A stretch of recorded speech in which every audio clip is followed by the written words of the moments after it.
অবশেষে সরাসরি new York রুটের স্বপ্ন পূরণ হচ্ছে বাংলাদেশের।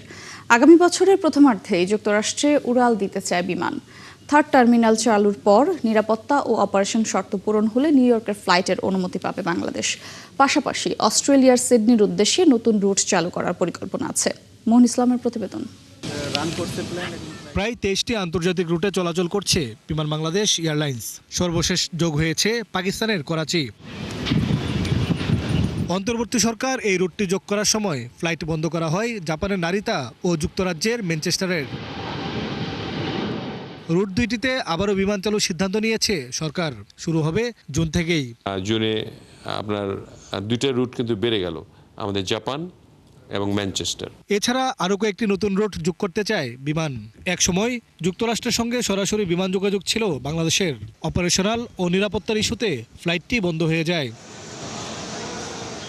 তবে আকাশ নিরাপত্তায় সংযোজন হওয়া এটিসি এবং থার্ড টার্মিনাল চালু হলে আবারও গ্রেড 1-এ আসবে শাহজালাল আন্তর্জাতিক বিমানবন্দর। আর তখনই নিউ ইয়র্কের পথে উঠতে চায় বিমান, যা চালু হতে পারে আগামী বছরের প্রথমার্ধে। আমরা নিউ ইয়র্ক চালু করতে চাই। আমাদের কানাডা এখন চলছে। আমরা মধ্যপ্রাচ্যে পাঁচটি ফ্লাইট আমাদের রয়েছে, ওমান, মদিনা, জেদ্দা, দাম্মাম। তারপরে এদিকে আমাদের ইউএতে আছে আপনার ইউএই, শারজা। এইগুলিকে আমরা কন্টিনিউ করতে চাই। ৭১কে তিনি জানান দীর্ঘমেয়াদে অনেক রুট পরিকল্পনা আছে, তবে এই মেয়াদে সিডনি রুটে উড়াল দিবে বিমান। সিডনির ফ্লাইটটাও আমরা ওপেন করতে চাই। এগুলি লাভবান, আসলে লাভজনক ফ্লাইট। আমাদের আসলে মধ্যপ্রাচ্যের ফ্লাইট দিয়ে কিন্তু আমাদের বিমান লাভ করতে পারে। আমাদের অনেকগুলো মিসম্যানেজমেন্ট আছে, সেগুলি আমরা খতিয়ে দেখছি। দেশের কয়েকটি বেসরকারি এয়ারলাইন্সও ফ্লাইট চালু করতে চায় নিউ ইয়র্কে। রেগুলেটরি অথরিটি যদি অপারেশন সিস্টেমটাকে আসলে যদি ডেভেলপ করে এবং ২৪ ঘন্টা সময়টাকে যদি একটা প্রায়োরিটি বেসিসে আসলে ওইভাবে অ্যাকোমোডেট করে, আমার মনে হয় এটা থেকে হয়তো উত্তরণের সুযোগ পাবো। বিশ্বের প্রায় সব দেশেই বিমান চলাচলের তাগাদা এভিয়েশন সংশ্লিষ্টদের। মোহন ইসলাম, ৭১, ঢাকা। সুপ্রিম কোর্ট আইনজীবী সমিতি নির্বাচনের দ্বিতীয় দিনের ভোট গ্রহণ চলছে। সকাল 10টা থেকে শুরু হওয়া এই ভোট চলবে বিকেল 5টা পর্যন্ত। 2 দিন ব্যাপী এই ভোট গ্রহণের আজ শেষ দিন। এর আগে বুধবার দিনভর শান্তিপূর্ণভাবে ভোট গ্রহণ চলে। বিএনপি সমর্থক আইনজীবীরা বলছেন, দীর্ঘদিন পর স্বাধীনভাবে ভোট দেওয়ার সুযোগ এসেছে। তবে নির্বাচন কমিশনের নিরপেক্ষতা নিয়ে প্রশ্ন তুলেছেন জামায়াত ও এনসিপি সমর্থিত আইনজীবীরা।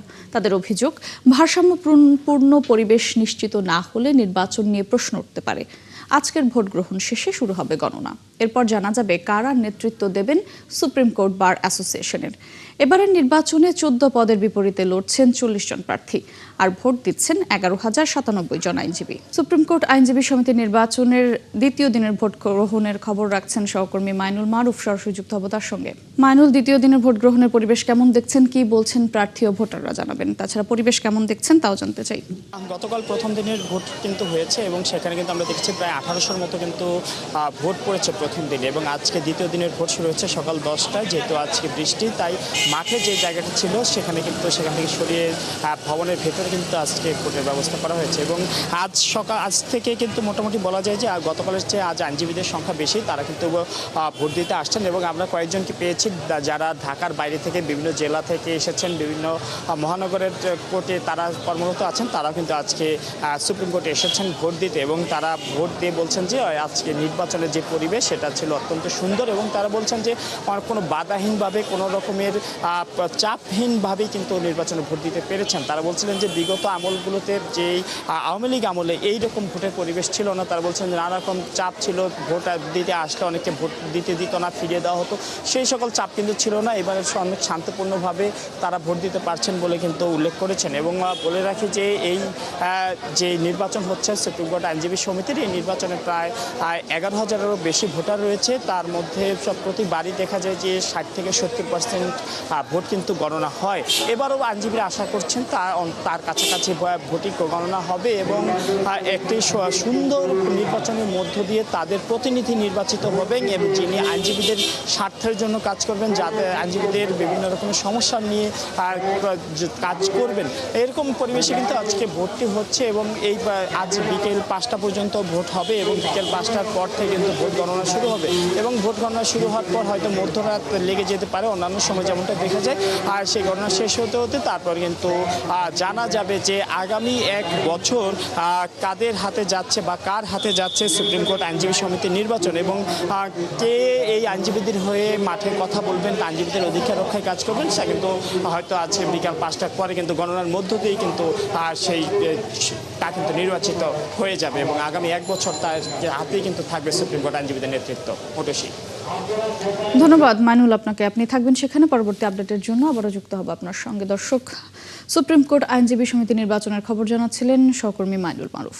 শিক্ষার্থীদের জন্য পরিবেশ বান্ধব এবং আধুনিক পরিবহন ব্যবস্থা নিশ্চিতে ইলেকট্রিক স্কুল বাস আমদানিতে সব ধরনের শুল্ক কর প্রত্যাহার করছে সরকার।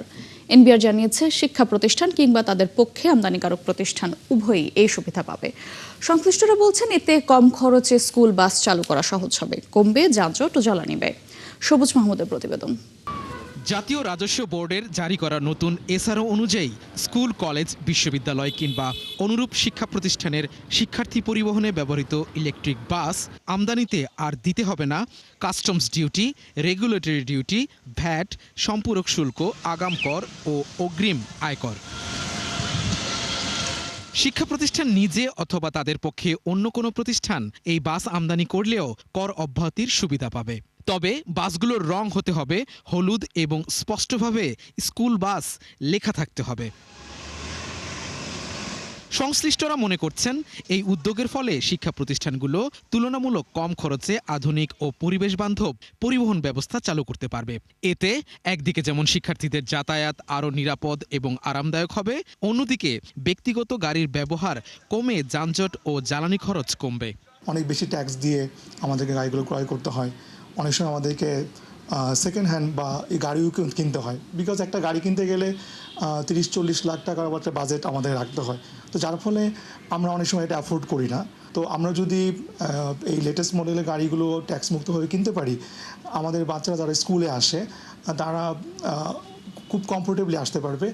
বিদ্যালয় কর্তৃপক্ষ বলছেন ইলেকট্রিক বাস চালু হলে পরিবহন পরিচালনা ব্যয়ও কমে আসবে, ফলে অভিভাবকদের ওপর কমবে অতিরিক্ত আর্থিক চাপ। নর্মালি আপনার 3000, 3500, বেশি দূর হলে 4000। আমরা মনে করছি ইলেকট্রিক ভেহিকেল হলে এই ভাড়াটা অর্ধেকের মতো হয়ে যেতে পারে এবং এটা গার্ডিয়ানদের জন্য যেমন অনেক সাশ্রয়ী হবে। জাতীয় রাজস্ব বোর্ড বলছে শুল্ক কর ছাড়া এসব বাস আমদানির আবেদন 10 কর্মদিবসের মধ্যেই নিষ্পত্তি করা হবে। সবুজ মাহমুদ, 71, ঢাকা। শিশুদের পাশাপাশি চট্টগ্রামে এবার প্রাপ্তবয়স্কদের মাঝেও হামের সংক্রমণ বাড়ছে, যাদের বয়স 14 থেকে 40 বছর। একই সঙ্গে 6 মাস থেকে 5 বছর বয়সী শিশুরাই হামের উপসর্গ নিয়ে হাসপাতালে বেশি আসছেন অভিভাবকরা। চিকিৎসকরা বলছেন টিকা না নেয়া ও অসচেতনতার কারণেই বাড়ছে সংক্রমণ। বাবুল পালের ক্যামেরায় আরও জানাচ্ছেন রাজীব বড়ুয়া।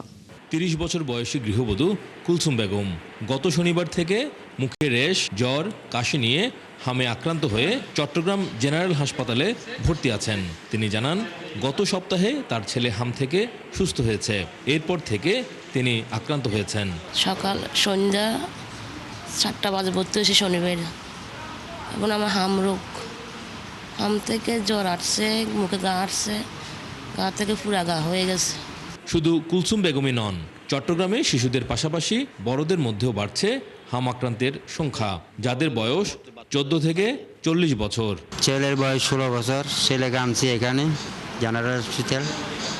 4 দিন পর ছেলেকে নিয়ে গেছি সুস্থ করে, পরে আর 5 দিন পর ছেলের মাকে নিয়ে আসছি। বুকে ব্যথা, কাশি, সর্দি, হামরোগ, এজন্য। টিকা তো আমি সবগুলো দিছি আমার মায়ের, আমি যেটুকু জানি শুরুতে আমার মায়ের সব টিকা আমি দিছি। চিকিৎসকরা বলছেন হাম সংক্রামক ভাইরাসজনিত রোগ হওয়ায় আক্রান্ত ব্যক্তির হাঁচি কাশির মাধ্যমে দ্রুত এটি ছড়িয়ে পড়ে। তাই শিশুদের পাশাপাশি বড়দেরও সতর্ক থাকার পরামর্শ দিচ্ছেন বিশেষজ্ঞরা। সাধারণত দেখা যায় যখন একটা এরকম অত্যন্ত সংক্রমণশীল ছোঁয়াচে রোগ ছড়িয়ে পড়ে, তখন আসলে সব বয়সীদেরকেই আক্রমণ করার সুযোগ হয়ে যায়। 14 থেকে 40 বছরের মধ্যে পুরুষ মহিলা আক্রান্ত হচ্ছে। এদিকে চট্টগ্রামের বিভিন্ন হাসপাতালে বাড়ছে হাম ও হামের উপসর্গ নিয়ে আসা রোগীর সংখ্যা। এর মধ্যে জেনারেল হাসপাতালের শিশু বিভাগে বিকল্প ব্যবস্থা ছাড়াই সংস্কার কাজ চলতে থাকায় সীমিত জায়গায় একসঙ্গে রাখা হয়েছে হাম আক্রান্ত ও অন্যান্য রোগীদের। টাইফয়েড হয়েছে বাচ্চার, আর হাম তো যেহেতু শুয়েছে, এটা আমাদের জন্য একটু ঝুঁকিপূর্ণই হচ্ছে। ওয়ার্ড হয় বা আলাদা একটা বেড হয় বা আলাদাই থাকে, যেখানে অন্য পেশেন্টের সোয়াসে না আসে। রুগী দেখি ডেলি আস্তে আস্তে যাচ্ছে না, শুধু আসতেছে। অন্যান্য পেশেন্টের জন্য ঝুঁকি, কিন্তু সেইটা চিন্তা করে আমরা অন্যান্য রুগীদেরকে এদের কাছ থেকে কিছুটা হলেও ডিস্টেন্স মেনটেন করে রাখার চেষ্টা করছি। এই বিষয়ে চট্টগ্রাম জেনারেল হাসপাতালের ভারপ্রাপ্ত তত্ত্বাবধায়কের কাছে জানতে চাইলে তিনি ক্যামেরার সামনে কোনো কথা বলতে রাজি হননি। রাজীব বড়ুয়া, ৭১, চট্টগ্রাম। গাইবান্ধার সুন্দরগঞ্জে পাগলা কুকুরের কামড়ে জলাতঙ্কে আক্রান্ত হয়ে গত এক সপ্তাহে ৫ জনের মৃত্যু হয়েছে। এছাড়া জখম হয়ে আরও ২০ জন হাসপাতালে চিকিৎসাধীন রয়েছেন। এই অবস্থায় স্বাস্থ্য কমপ্লেক্সে ভ্যাকসিন না পেয়ে আতঙ্কে আছেন এলাকার মানুষ। তাদের অভিযোগ, ভ্যাকসিন কবে মিলবে এ বিষয়ে কোনো কথা বলতে চাইছে না স্বাস্থ্য বিভাগ। অবশ্য জেলা প্রশাসক বলছেন বিষয়টি গুরুত্বের সাথে দেখা হচ্ছে। শামীম আল শাম্মুর তথ্য, ছবিতে প্রতিবেদন। গত ২২শে এপ্রিল গাইবান্ধার সুন্দরগঞ্জে বজরা কঞ্চিবাড়ি এবং পাশের ছাপরহাটি ইউনিয়নের মণ্ডলের হাট এলাকায় একটি পাগলা কুকুর মানুষের উপর আক্রমণ করে। এ সময় কুকুরের কামড়ে ২ শিশু সহ অন্তত ১৩ জন গুরুতর আহত হন। এর মধ্যে গত ৬ মে মারা যান ফুলু মিয়া এবং ৫৫ বছরের নন্দারানী। এরপর গত ৮ই মে রতনেশ্বর কুমার, ১২ই মে আফরোজা বেগম এবং ১৩ই মে দুপুরে নিজ বাড়িতে মারা যান গৃহবধূ সুলতানা বেগম। এছাড়া কামড়ের শিকার হয়ে ২০ জন হাসপাতালে চিকিৎসা নিচ্ছেন। ভুক্তভোগীদের অভিযোগ, কুকুরের কামড়ে আহত হলেও গাইবান্ধার সরকারি স্বাস্থ্য কমপ্লেক্সগুলোতে কোনো ভ্যাকসিন ও চিকিৎসা পাননি তারা। ফলে চড়া দামে বাইরে থেকে ভ্যাকসিন সংগ্রহ করে সময় মতো দিতেও পারেননি। তারা বলছেন, আক্রান্ত রোগীদের কোনো খোঁজ নেয়নি জেলা স্বাস্থ্য বিভাগ।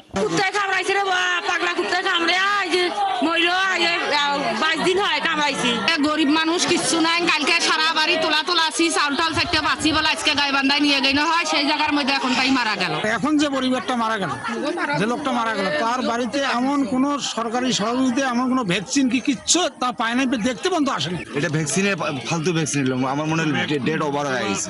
এ বিষয়ে যথাযথ চিকিৎসা না পাওয়া এবং স্বাস্থ্য বিভাগের অবহেলাকে দুষছেন জনপ্রতিনিধিরা। তারা সুচিকিৎসা পায়নি। যদি হসপিটালে তারা কমপ্লিট করতো, তারা টিকার কোর্সটা যদি কমপ্লিট করে দিত গাইবান্ধা সিভিল সার্জন অফিসে, তাহলে আমাদের বিশ্বাস এই লোকগুলা ক্ষতি হতো। এদিকে বিষয়টি নিয়ে কোনো কথা বলতে চাননি জেলা সিভিল সার্জন। আমি এখন দেখছি যে কথা বলাই সমস্যা, এখন আমি সেটাও বলতে চাচ্ছি না, সেটাও আমি বলবো না। আমি বারবার তো বলছি যে আপনাকে রিটেন আমি দেবো। তবে জেলা প্রশাসক বলছেন, বিষয়টি গুরুত্বের সাথে দেখা হচ্ছে এবং নিহত ও আহতদের পাশে আছে জেলা প্রশাসন। এই কার্যক্রমটা আপনার কুকুরগুলো, এটা শুধু সুন্দরগঞ্জ না, এটা সারা গাইবান্ধা জেলাতে যেন এই কুকুরের ভ্যাকসিনেশনটা করা হয়, এটার জন্য আমি লাইভ স্টক অফিসারকেও আমি এটার ব্যাপারে নির্দেশনা দিয়েছি যে এটা করতে হবে। পরপর ৫ জনের মৃত্যুর পর আতঙ্কে আছেন এলাকার মানুষ। দ্রুত ভ্যাকসিন সরবরাহ স্বাভাবিক করার অনুরোধ জানিয়েছেন তারা। মনিরা কাজুরি, ৭১। টাঙ্গাইলের ভূয়াপুরে ১ মাস বয়সী শিশু ফাতিহাকে নিয়মিত টিকার পরিবর্তে ২ ডোজ জলাতঙ্কের ভ্যাকসিন দেওয়ার অভিযোগ উঠেছে। এতে বিক্ষোভ করেছেন এলাকাবাসী। স্বাস্থ্য পরিদর্শক নুরুল ইসলাম নুরুর বিরুদ্ধে এই অভিযোগ উঠেছে। পরিবারের দাবি, স্বাস্থ্য পরিদর্শক উপস্থিত না থাকায় এক কর্মচারী শিশুটিকে ২ ডোজ র্যাবিশ ভ্যাকসিন দেওয়া হয়। এরপরই শিশুটি নিস্তেজ হয়ে পড়ে। তবে উপজেলা স্বাস্থ্য কর্মকর্তা জানান, ভুল হলেও এতে শিশুটির শারীরিক জটিলতার আশঙ্কা নেই। শিশুটিকে পর্যবেক্ষণে রাখা হয়েছে। এই ঘটনায় দায়ীদের শাস্তির দাবি জানিয়েছে পরিবার। আমার নাতি বাসা বন্ধু যদি কোনো কিছু হয়, এই হাসপাতাল কর্তৃপক্ষ দায়ী। আমি ওখানে তো দায়িত্ব না, আমার তো এখানে দায়িত্ব ছিল না। আমি ওনারা বলছে হয়েছে, আমি আগে একটু হেল্প করতেছি, আর কিছু না। আমি আসলে বুঝতে পারিনি যে এই বাচ্চা না, তো ওনার বাচ্চাটাও চেয়ারে নিয়ে বসার দরুন আমি ভ্যাকসিন দিয়ে দিছি। আসলে যেটা হয়েছে এটা অনাকাঙ্ক্ষিত ভুল হয়েছে, আমি ইচ্ছাপূর্বক এই ভুলটা আসলে করি নাই।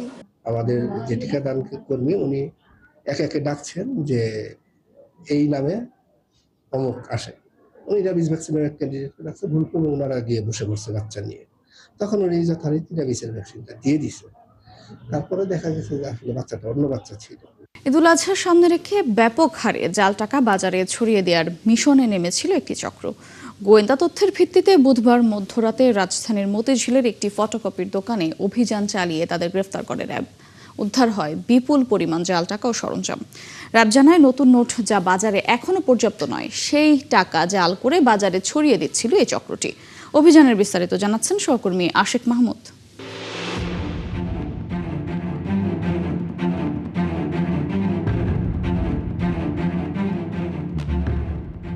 কম্পিউটারে কমান্ড দিতেই প্রিন্টার দিয়ে বেরিয়ে আসছে চকচকে 500 টাকার নতুন নোট। A4 সাইজের পেপারের দুই পাশে এভাবেই প্রিন্ট করে সেগুলো কেটে তৈরি করা হতো জাল টাকা, যা বিশ্ববিদ্যালয় পড়ুয়া শিক্ষার্থীদের মাধ্যমে ছড়িয়ে দেওয়া হতো বাজারে। রাজধানীর মতিঝিলে এই ছোট্ট ফটোকপির দোকানের আড়ালে জাল টাকার ব্যবসা চালিয়ে আসছিল কামরুল ইসলাম নামের এই দোকানি। গোয়েন্দা তথ্যের ভিত্তিতে বুধবার মধ্যরাতে সেখানে অভিযান চালায় র্যাব 3-এর একটি দল ও গ্রেপ্তার করা হয় কামরুল ও নাসির হোসেন নামের 2 জনকে। এদের মধ্যে নাসির একটি বিশ্ববিদ্যালয়ের BBA-এর প্রথম বর্ষের শিক্ষার্থী, যিনি কামরুলের থেকে জাল টাকা নিয়ে বাজারে ছড়িয়ে দিত। এই টিমটা একজন হচ্ছে নটরডেম ইউনিভার্সিটির স্টুডেন্ট, BBA-এর স্টুডেন্ট, প্রথম বর্ষের ছাত্র। সে হচ্ছে বেসিক্যালি সাপ্লায়ার, আর যে হচ্ছে প্রোডাকশন হাউস বলতে পারেন, ইঞ্জিনিয়ারিং টাইপটা করে সেই দোকানটা পরিচালনা করে। তো আমাদের কাছে গোয়েন্দা নজরদারিতে ছিল, তো একজনকে আমরা আজকে এখানে চেকপোস্ট ছিল, ওর মাধ্যমে আটক করি। তার ভিত্তিতেই পরে আমরা দোকানে গিয়ে তার কাছে একদম র ফাইলটা সহ পাই। র্যাব জানায়, ফটোকপির দোকানের আড়ালে এই চক্রটি দীর্ঘদিন ধরে জাল টাকার ব্যবসা চালিয়ে আসছিল। AI প্রযুক্তি ব্যবহার করে নতুন নোট জাল করছিল। তো সবচেয়ে ভয়ঙ্কর দিক যেটা হচ্ছে, সমাজে জাল টাকা আগেও ছিল, এখনও আছে, এটা আমরা অভিযান করে যাচ্ছি, বাট এরা একদম নিত্য নতুন টাকাটা নিয়ে করছে। তো নতুন টাকাটা তো পাবলিক এখনো পায়নি, অনেকেই পায়নি। তো তার জন্য একদম খুবই দুঃসাধ্য ব্যাপার যে এটা আসলে জাল টাকা চেনাটা। তো সেই রকমই একটা চক্রকে আমরা আজকে ধরেছি। এরা ফটোশপ ইঞ্জিনিয়ারিং করেই করতো, তারপরে হচ্ছে আজকাল তো AI দিয়ে অনেক সাপোর্ট করা যায়, জানেন আপনারা। ওর কাছে কালার প্রিন্টার ছিল, ওগুলো আমরা জব্দ করেছি। মনে হচ্ছে যে এই নতুন টাকাটা নিয়ে এরা রিসেন্টলি কাজ শুরু করেছে কুরবানি ঈদকে সামনে রেখে। এই চক্রের সাথে আরও যারা জড়িত তাদের ধরতে র্যাবের অভিযান অব্যাহত থাকবে বলে জানিয়েছে র্যাব কর্মকর্তারা। আশিক মাহমুদ, 71, ঢাকা। কোরবানির ঈদকে ঘিরে পশু লালন পালনে ব্যস্ত সময় পার করছেন কিশোরগঞ্জের ভৈরবের খামারিরা। তারা বলছেন, প্রাকৃতিক পদ্ধতিতে পশুর যত্ন নিচ্ছেন, তাই লাভেরও আশা করছেন। তবে ঈদের আগে বাইরে থেকে পশু আমদানির শঙ্কায় আছেন তারা। আলামিন টিটুর তথ্য ও ছবিতে প্রতিবেদন। কোরবানির ঈদকে ঘিরে ভৈরবের পশুর খামারগুলোতে এখন ব্যস্ত খামারিরা। উপজেলার 2217টি খামারে চলছে এমন ব্যস্ততা, যেখানে প্রাকৃতিক উপায়ে এবং দেশীয় খাবারের মাধ্যমে পশু লালন পালন করা হচ্ছে। উপজেলায় এবার কোরবানির জন্য প্রস্তুত করা হচ্ছে 28,500 পশু। এর মধ্যে রয়েছে দেশাল, শঙ্কর ও নেপালি জাতের পশু, যেগুলো স্থানীয় চাহিদা মিটিয়ে পাশের জেলা ও উপজেলাগুলোতে বিক্রি করা হবে। খামারিরা বলছেন, এবার গোখাদ্যের দাম নাগালের মধ্যে রয়েছে, তাই বিক্রি করে লাভবান হবেন। প্রতি বছর এই কোরবানি ঈদ উপলক্ষে কিছু গরু আমার খামারে পালি, মোটা তাজা করি। আমরা বেশি কোনো খাবার খাওয়াই না, কোরা, বুসি, কোইল আর হলো নেপিয়াল ঘাস খাওয়া নর্মাল মতন আমরা গরু মাতাই। আমরা কোনো মেডিসিন, কোনো ট্যাবলেট, কোনো ইঞ্জেকশন ব্যবহার করি না। ফিডের দামটা একটু বাড়ছে, কেজিতে 2-3 টাকা। আর গমের ভুসি শেষ পর্যায়ে দাম কম, প্রায় প্রতি বস্তায় 150-200 টাকা কমছে। তবে অনেকে ঈদের আগে চোরাই পথে পশু আনা নিয়ে শঙ্কায় আছেন। বলছেন, গরুর আমদানি বাড়লে দেশীয় খামারিরা লোকসানে পড়বেন। এই বছর লালন পালন করছি, গেছে বছর আমি ভালো লাভবান হয়েছি। এই বছর আশা করি, তবে সরকারের কাছে আমি অনুরোধ করব যে ইন্ডিয়ান গরু যাতে না আসে দেশে। যদি আমাদের বাংলাদেশ সরকার আমাদের পার্শ্ববর্তী দেশ ইন্ডিয়া এবং অন্যান্য দেশ থেকে যদি কোরবানির উপলক্ষে আমাদের অন্য কোনো দেশে গরু না ঢুকে, তাহলে আমরা কৃষকরা অত্যাধিক লাভবান হব। এ বিষয়ে উপজেলা প্রাণী সম্পদ অফিস বলছে, নিরাপদ গোমাংস উৎপাদনে খামারিদের প্রয়োজনীয় পরামর্শ ও নিয়মিত সেবা দেওয়া হচ্ছে। আমাদের ভৈরব উপজেলার মোট চাহিদা হচ্ছে 16,000-এরও কিছু বেশি। আমরা আশা করতেছি ভৈরব উপজেলার চাহিদা পূরণ করে আমরা আশেপাশের উপজেলাগুলোতেও গবাদি পশু সরবরাহ করতে পারবো। পশুর হাটে নজরদারি বাড়ানোর পাশাপাশি চোরাই পথে পশু আমদানি বন্ধে প্রয়োজনীয় ব্যবস্থা নেবে সরকার, এমনটাই প্রত্যাশা খামারিদের। হাসান আহমেদ, 71। লালমনিরহাটের হাতিবান্ধা সীমান্তে ভারতীয় সীমান্তরক্ষী বাহিনী BSF এর গুলিতে এক বাংলাদেশি নিহত হয়েছে। বৃহস্পতিবার ভোরে এই ঘটনা ঘটে। বিজিবি জানায়, সীমান্তের কাঁটাতারের বেড়া পার হয়ে খালেদুল খাদেমুল সহ কয়েকজন চোরা পথে গরু আনতে যায়। এ সময় বিএসএফ এর সদস্যরা গুলি করলে ঘটনাস্থলেই মারা যায় খাদিমুল। পরে বিএসএফ সদস্যরা মরদেহ বিজিবির কাছে হস্তান্তর করে। ওমানের মুলাদ্দা এলাকায় গাড়ির ভেতর থেকে 4 ভাইয়ের মৃতদেহ উদ্ধার হয়েছে। নিহত 4 জনের বাড়ি চট্টগ্রামের রাঙ্গুনিয়া এলাকায়। ওমান পুলিশ জানিয়েছে নিহতরা হলেন রাশেদ, শাহেদ, সিরাজ ও শহীদ। তারা রাঙ্গুনিয়ার লালানগর ইউনিয়নের বদনা বাজার পাড়া এলাকার বাসিন্দা। গাড়ির এসি থেকে বিষাক্ত গ্যাস বের হয়ে তাদের মৃত্যু হয়েছে বলে প্রাথমিকভাবে ধারণা করা হচ্ছে। তবে ময়নাতদন্ত প্রতিবেদন হাতে পাবার পর মৃত্যুর কারণ জানা যাবে। এদিকে স্বজনরা জানিয়েছে 15 মে 2 ভাইয়ের দেশে ফেরার কথা ছিল। কেনাকাটা শেষে বাড়ি ফেরার পথেই এই দুর্ঘটনা ঘটে। এই ঘটনায় রাঙ্গুনিয়া জুড়ে নেমেছে শোকের ছায়া। দর্শক, চলছে সংবাদ সংযোগ। সরাসরি সংবাদ অনুষ্ঠান দেখতে চোখ রাখুন ৭১ ফেসবুক পেজ এবং সাবস্ক্রাইব করুন ৭১ ইউটিউব চ্যানেল। থাকুন ৭১-এর সাথে।